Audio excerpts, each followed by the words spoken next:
Hello, everybody. Welcome to 2022. Happy New Year to all of you. Thank you for joining our wine club and for being interested in searching out amazing wines and different wines with Diego and I. We just did a full revamp of our wine cellar and got to pull some really fun stuff. Also, some really fun stuff for the future, possibilities of buying some of the more allocated, hard to get wines for you guys. And just kind of got us reignited on continuing our goals of for Diego for becoming an advanced sommelier. He's taking his test soon, so let's all wish him the best there. And for us to continue growing this amazing program right here in Sacramento. So we're going to start off right here. We have Schieferkopf. This is a Sylvaner from Franken, Germany. Trocken Sec, so very dry wine. This is a fun wine. I've had this before on the tasting menu. And I haven't had it in quite some time. These are all first takes, so I hope that you guys know this when we do this. Diego's taking the video right now. I'm talking, kind of looking at him and making sure I'm saying the right things because he knows a lot more than I am. But this is the first time I'm tasting through these wines right now. I've had these wines before, but some of these things have been years since I've had them, so it's kind of fun to go back and just kind of feel like it's fresh and in the palate. So this smells like a very dry white wine from Germany. Not so much in the Riesling area, but a little bit cleaner actually. It doesn't have any of those kind of petroleum, smells to it at all. Very bright, big mineral driven, some definite tart apple in there.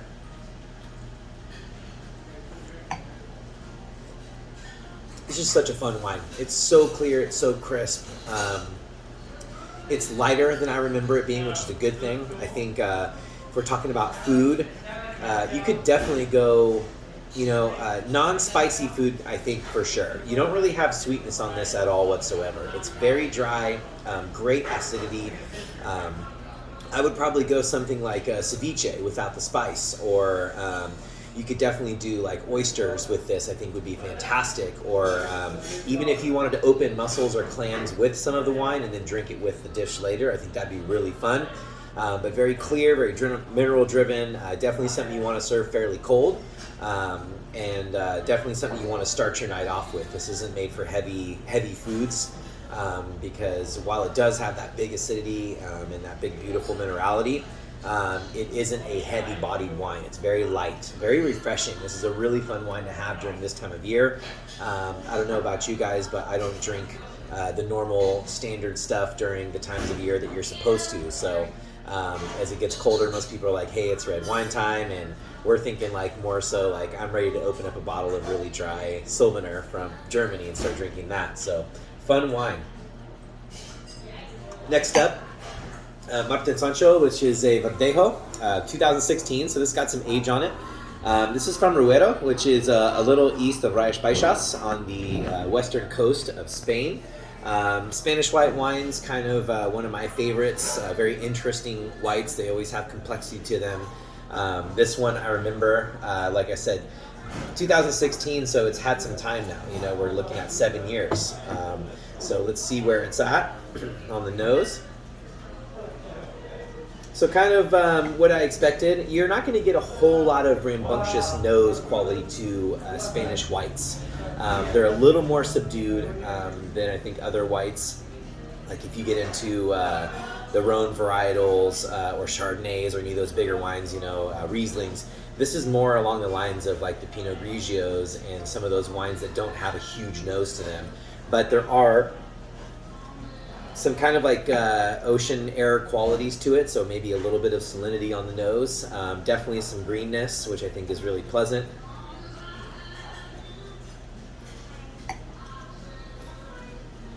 It's a fun wine.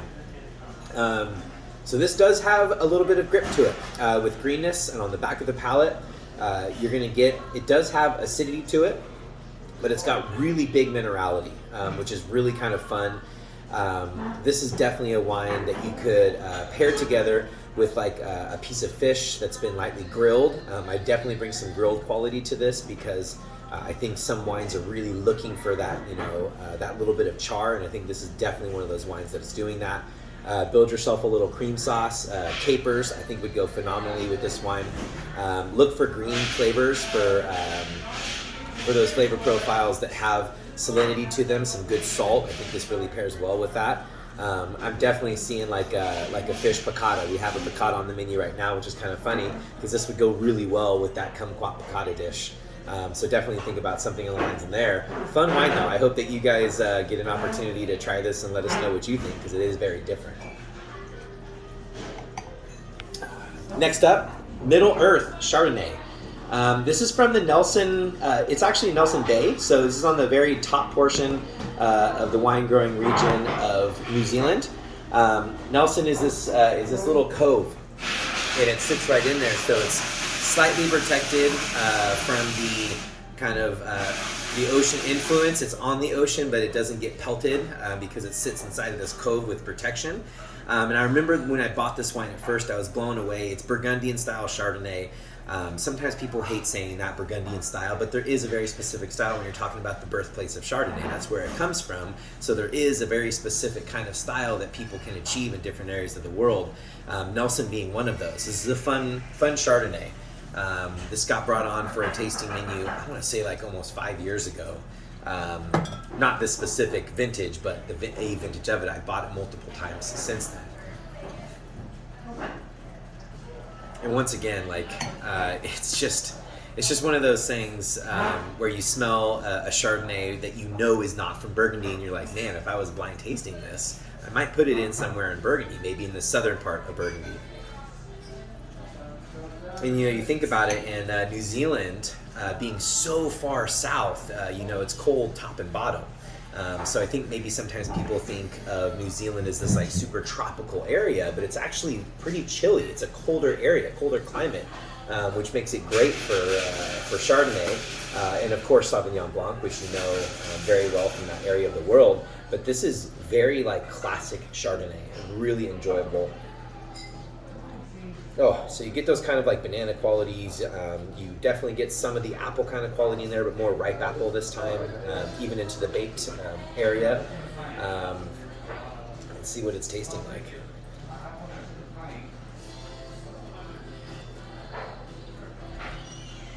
So being 2015, we've settled into a beautiful wine. I mean, I say that all the wines are great and everything, but truly like just that sip right there, this is phenomenal Chardonnay. It is really, really good. It is quintessential. It's classic. It has a really beautiful balance of acidity and minerality with that kind of buttery quality that some Chardonnays can get overblown with. This is right there in the middle, where it grips your palate just enough and then finesses it with the richness of the kind of malolactic fermentation qualities that this wine possesses. I think the cold area actually keeps that acidity high enough to really combat it perfectly. Really daft hand with the winemaking on this one. Very fun wine. Classic Chardonnay pairings. I think you could get into, a chicken and mushroom dish right now would be fantastic. Maybe a little bit of truffle. This is the kind of time of year for wild mushrooms, and this is a wine that is kind of geared for wild mushrooms. I think that would be something really phenomenal. Usually I give you a couple things, but I'm telling you, bake a beautiful piece of chicken, or better yet, get an airline breast or something like that with the skin on, super crispy, baste it with some butter and herbs, put it on top of some sauteed mushrooms, and you're going to be in heaven. This is a phenomenal wine, and actually I'm going to... It looks like poor Diego's getting a little parched, so let me go ahead and pour him some of this. Pass it over and give him a little, there we go. Super good, super delicious. Ooh, sometimes you just get excited. And this bottle, not super expensive, not cheap, but not super expensive. And these are the kind of Chardonnays where you just taste it and you're like, this is drinking so far above what it should be for the price point. So super happy that you guys that I found this for you guys, and that we get to share it on this. Next, we'll kind of turn to the other iconic grape varietal from the area of Burgundy. This is Pinot Noir from Anthill Farms, 2017. Just enough age to really make sure that we're getting all the kind of notes that we're looking for out of it. It's had time to settle in bottle.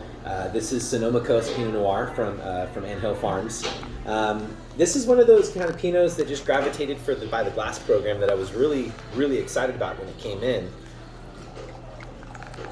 We're getting super traditional Pinot colors here.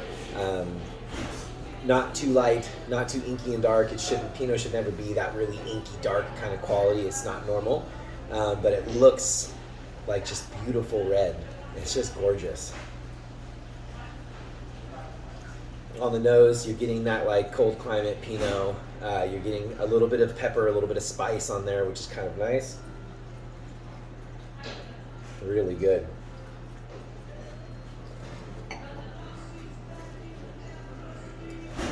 Once again, it's kind of lining up to be some like quintessential stuff, like some of those like Pinot Noir that you just know is Pinot Noir. Sonoma Coast, obviously a little cooler climate as well, which is perfect for Pinot. You get that coastal influence on the coast there. This is everything that you want out of just a really delicious Pinot Noir. It's not reaching for anything crazy. It's not leaving your palate, like kind of bored. It's right there. This is definitely a wine that I would just crack and drink on its own with no problem at all. But I would also love to pair this together. This is kind of funny, right? Like you could pair the two dishes or the two wines with the same dish. So if you made that, truffle, chicken, mushroom kind of dish with maybe some potatoes, both of these wines are going to pair perfectly with it for different reasons. This one sits on the more earthy, kind of rich side. This one would go well with like the lighter elements and kind of lift the dish, where this one is going to kind of settle in with the dish. That's one of my favorite things that Diego does. Like she has this unctuousness to it that's really delicious.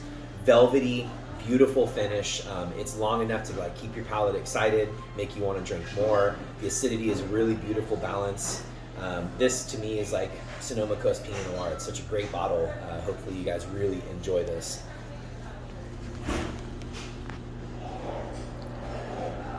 Next up, we always try to do something a little different. This is not my typical wine that I would like just grab and drink, but this one reached out to me. Niner, a fairly established house in Paso Robles, right here in California. There was kind of a theme, if you didn't catch on. So all whites from completely different areas of the world that are not domestic, and then all the reds domestic. So I kind of wanted to play a part on that. Paso Robles. This is 2015 Sangiovese. So not a super common grape here in California. Not that there's none grown, but there's not a ton of it grown. And when I tried this for the first time, I was kind of blown away with the elegance, because Sangiovese can sometimes be a little robust. I mean, people think back to the Chianti days of remembering the wine from Italy with the straw, around it, really punchy and really bright and, really grippy. This to me, it's a warmer area, so it's a little more fruit forward. But on the nose, it's a little dark. Sangiovese to me is always like very bright red fruit, like really kind of bright. This to me has a little bit more unctuousness, a little bit of that really dark red fruit qualities going on. It is a single vineyard, so Bootjack Ranch. So it's kind of cool that it doesn't say it on there. It's a little bit of blending going on here. 80% Sangiovese with 8% Barbera, 7% Malbec, and 5% Syrah, which is also giving it that darker color. Usually Sangiovese isn't going to be this dark. It's going to be like more that bright red, kind of matches along with the flavor profiles that you normally get out of Sangiovese.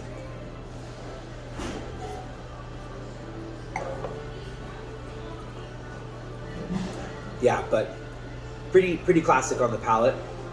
It's got big red fruit to it. A little bit on the blue side. I think that's where I was getting on the nose when I said a little bit darker red. As you travel into purple and blue, I think the Syrah, Malbec, both of those kind of carry blue qualities to it, at least for me when I'm smelling and tasting the markers. This to me is ready for lamb, 100%. Like that's the protein I think of right away is lamb. We have some lamb with blood orange and beets right now, and this would just sing with that. So think about like some earthy notes to kind of counteract the big, bright, beautiful acidity of Sangiovese. And also with those other elements in there, you get that little bit of spice to it that I think would pair well with some peppercorns and stuff like that. Very fun wine. If you're a bigger red wine drinker, this is going to be for you. So once again, Niner 2015 Sangiovese. And now we're ending up back in Napa. This is Minor Family. We did some dinners with these producers. They're a old school Napa house. They've been around for quite a while. They're in Oakville. This is Stagecoach Vineyard, so this is some pretty iconic Merlot. Straight Merlot, once again, not a wine that I usually gravitate towards, but this one is extremely well produced. I remember tasting this with Diego actually, and us both thinking like this is a really good expression of Merlot. When you think about what he's going to be doing with the advanced sommelier certification, you got to have like these classic wines to taste. And for me, like if you're talking about Napa Valley Merlot, this could be like one of those iconic producer varietals where it's like, yes, Stagecoach Merlot. This is definitely something that would be tested on. And the family's really cool too. They're just really great people. We've done a lot of business with them, and they're just a great winery. The sound of the kitchen, someone just dropped something. Sorry about that. So to me, this is everything Merlot should be. I don't have near the capabilities of Diego when it comes to smelling wines and knowing what they are and being able to taste and call it. But this I would call Merlot because it's Merlot. It's so much of that varietal. Very fun. Definitely reaching into the blue elements now, a little bit darker, a little bit richer. You get into the dried fruits. You get into the real dark plums and those kind of aspects that I'm thinking about on the nose.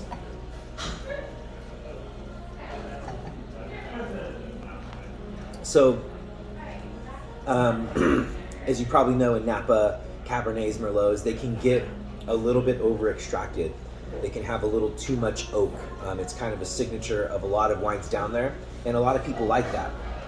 This, I think, I'm just getting the oak. I'm pretty sure this is a fairly low profile of new oak and mostly neutral, which is going to let the varietal speak a little bit louder.